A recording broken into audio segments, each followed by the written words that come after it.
केके का पश्चाताप मैथिली शरण गुप्त का जो संकलित अंश है प्रथम वर्ष कला की पाठ्य पुस्तक में, उसको हम पढ़ रहे थे। केके सभा में जो कह रही है हमने सुना। अब उससे आगे हम देखते हैं केके और क्या क्या कहती है। केके कह रही है, श्रीखंड आज अंगार चंड है मेरा, फिर इससे बढ़कर कौन दंड है। मेरा जो ये ललाट है, मस्तक है, श्रीखंड का है। सौभाग्य की निशानी कहानियों में आता है, ब्राह्मण कहानियों के जो मस्तक है यह इसे कहा गया है, सौभाग्य की निशानी होता है मस्तक। तो कहने का मतलब कि आज ये अंगार चंड है, मतलब लाल है। वैसे मैं समझा दूं कि अच्छे घरों की जो स्त्रियां होती, जो हमेशा पर्दों में रहती थी, बाहर नहीं निकलती, उनके शरीर इतने गोरे होते थे, इतने अच्छे इतने मतलब सुंदर होते थे वर्ण में, कि उनके अंदर बहता हुआ रक्त भी दिखाई देता था। इसलिए उनके अंदर की लालिमा जो रक्त की है वो शरीर पर दिखाई दे जाती थी। तो यहाँ क्या है कि केके कहना चाह रही है कि मेरा जो मांग है मेरी जो सुनी हो गई है आज, मतलब जो लाल रंग दिखाई दे रहा है वो सिंदूर का नहीं है। एक बात और बता दूं, जो सिंदूर आजकल मांगों में स्त्रियां भरती है हमारे तरफ की, वो कुमकुम होता है। वास्तव में सिंदूर तो वही सिंदूर होता है जो हनुमान जी और इन लोगों के चढ़ता है ब्राह्मण कहानियों में। पर यूपी, बिहार और उत्तर भारत के अंदर आज भी सिंदूर ही मांग में भरा जाता है। फिर इससे बढ़कर कौन दंड है मेरा। इससे बढ़कर मेरे लिए और क्या दंड हो सकता है कि जिसके पति की मृत्यु हो गई, जिसके कारण। इससे बढ़कर कर्म की सजा और कोई नहीं होती। पटके मैंने पद पानी मोह के नद में, जन क्या क्या करते नहीं स्वप्न के मद में। मैंने भी अपने हाथ पांव मोह रूपी नद में पटके, और लोग क्या क्या नहीं करते अपने स्वार्थ में और अहंकार में। अपने स्वार्थ के कारण और अहंकार के कारण लोग क्या क्या नहीं करते हैं। मैंने भी मोह रूपी नदी में, छोटी नदी में अपने हाथ पांव, पद पानी, पानी हाथ, पद पैर, हाथ पैर पटके। हाथ दंड कौन, क्या उसे डरूंगी अब भी। हाँ, अरे कौन सी सजा मिले मुझे अब, उससे मुझे कौन सी सजा मिलनी चाहिए। क्या उससे मैं अब डरूंगी। इससे बड़ी सजा क्या हो सकती है कि एक सधवा, एक सुहागिन का पति मर जाए। अब मैं किसी दंड से डरती नहीं हूँ। मेरा विचार कुछ दयापूर्ण हो तब भी, यदि मैं अभी कुछ दया, प्रेम और कोमल भावना से सोच रही हूँ, फिर भी मैं किसी दंड से नहीं डरूंगी। यानी मेरे पुराना जो मैंने कर लिया है कर्म, उसका जो मुझे दंड मिलता है तो मैं डरने वाली नहीं। अब भले में दया है, मेरे में कृपा है, माया ममता वगैरह दिखाई दे रही हो।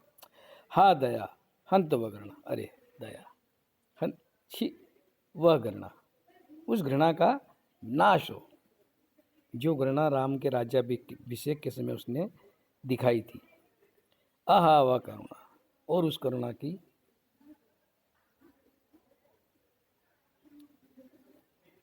वाह वाह, अरे वह करुणा, करुणा करुणा होती है। वेतन सिंह आज जानवी वरुणा, आज गंगा भी वेतरणी के समान प्रतीत होती है।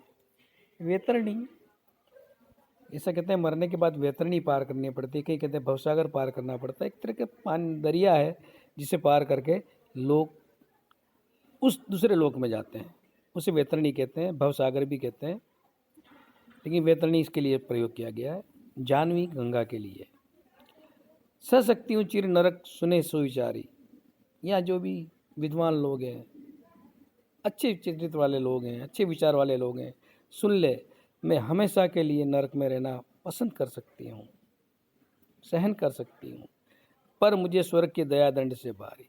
पर कोई दया खाकर मुझे मेरे स्वर्ग की कामना करता हो वह मुझे मिलने वाले दंड सजा से भी भारी लगता है। लेकर अपना यह पुलिस कठोर कलेजा, मैंने इसके लिए ही तुम्हें वन भेजा।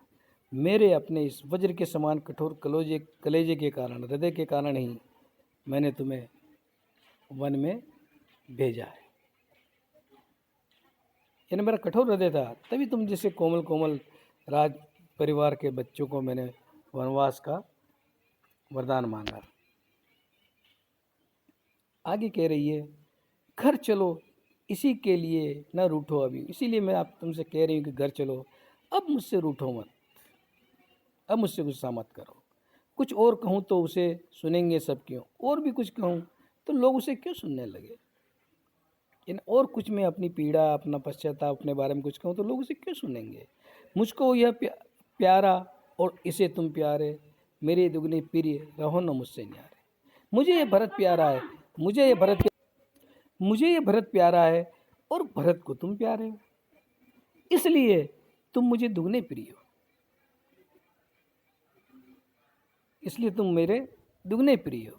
यानी भरत के प्रिय हो, भरत मुझे प्रिय है, इसलिए तुम मुझे दुगने प्रिय हो। कहते हैं ना कि जो पूजे मारा जायन में पूजवी की खाट का पाया न रहो न मुझसे न्यारे। अब तुम मुझसे अलग मत रहो, मुझ में और तुम में कोई अब भेद नहीं होना चाहिए। मैं इसे न जानूं किंतु जानते हो तुम, मैं इसे भले नहीं जानती हूँ लेकिन तुम ये बात जानते हो। राम से कह रही है, राम तुम इस बात को जानते हो, अपने से पहले इसे मानते तुम, खुद अपने से पहले, अपने आप से पहले, राम खुद अपने विचार से पहले इस चीज़ को मानता है। तुम भ्राताओं का प्रेम परस्पर जैसा, यदि वह सब परियों प्रकट हुआ है वैसा।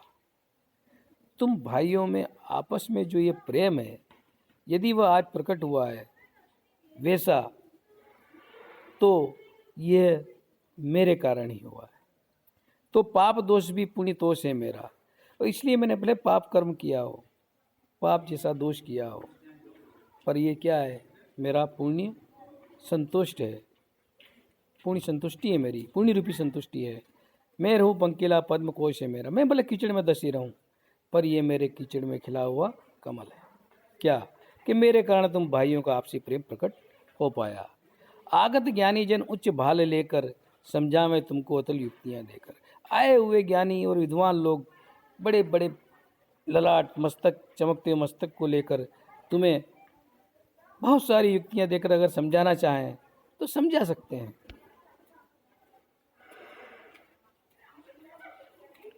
मेरे तो एक अधीर हृदय है बेटा, उसने फिर तुमको आज बुझा भर बेटा।